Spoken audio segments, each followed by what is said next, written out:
ಕಾಫಿನಾಡಲ್ಲಿ ಕಾಡಾನೆ ದಾಳಿಗೆ ಮಹಿಳೆ ಬಲಿಯಾದ ಬೆನ್ನಲ್ಲೇ ಜನಾಕ್ರೋಶ ಸ್ಫೋಟಗೊಂಡಿದೆ. ಆನೆ ಹಾವಳಿ ತಡೆಯಲು ಆಗ್ರಹಿಸಿ ಇಂದು ಶೃಂಗೇರಿ ವಿಧಾನಸಭಾ ಕ್ಷೇತ್ರ ಸಂಪೂರ್ಣ ಬಂದ್ ಆಗಿದೆ. ಶೃಂಗೇರಿ, ಕೊಪ್ಪ, ಎನ್ಆರ್ಪುರ ಸೇರಿದಂತೆ ಪ್ರಮುಖ ಭಾಗಗಳಲ್ಲಿ ಅಂಗಡಿ ಮುಂಗಟ್ಟುಗಳು ಬಂದ್. ರಸ್ತೆಗಳೆಲ್ಲ ಬಿಕೋ ಎನ್ನುತ್ತಿದ್ದು ಸರ್ಕಾರ ಮತ್ತು ಅರಣ್ಯ ಇಲಾಖೆ ವಿರುದ್ಧ ಪ್ರತಿಭಟನೆ ತೀವ್ರಗೊಂಡಿದೆ.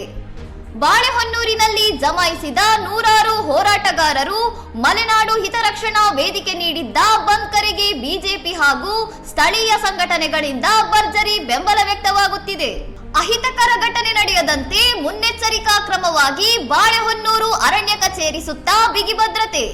ಅರಣ್ಯ ಇಲಾಖೆ ಕಚೇರಿ ಮುಂಭಾಗ ಬ್ಯಾರಿಕೇಡ್ಗಳನ್ನು ಹಾಕಿ ಹೆಚ್ಚಿನ ಸಿಬ್ಬಂದಿ ನಿಯೋಜಿಸಲಾಗಿದೆ. ಕಾಡಾನೆಗಳ ಕಾಟಕ್ಕೆ ಶಾಶ್ವತ ಪರಿಹಾರ ನೀಡುವಂತೆ ಪ್ರತಿಭಟನಾಕಾರರ ಪಟ್ಟು. ಮಾಜಿ ಸಚಿವರ ನೇತೃತ್ವದಲ್ಲಿ ಬೃಹತ್ ಮೆರವಣಿಗೆ ನಡೆಯುತ್ತಿದ್ದು ಮಲೆನಾಡಿನ ಜನಜೀವನ ಸಂಪೂರ್ಣ ಸ್ಥಗಿತಗೊಂಡಿದೆ. ಇನ್ನಷ್ಟು ಸುದ್ದಿಗಳಿಗಾಗಿ ನೋಡ್ತಾ ಇರಿ ಸೌರಂ ಟಿವಿ.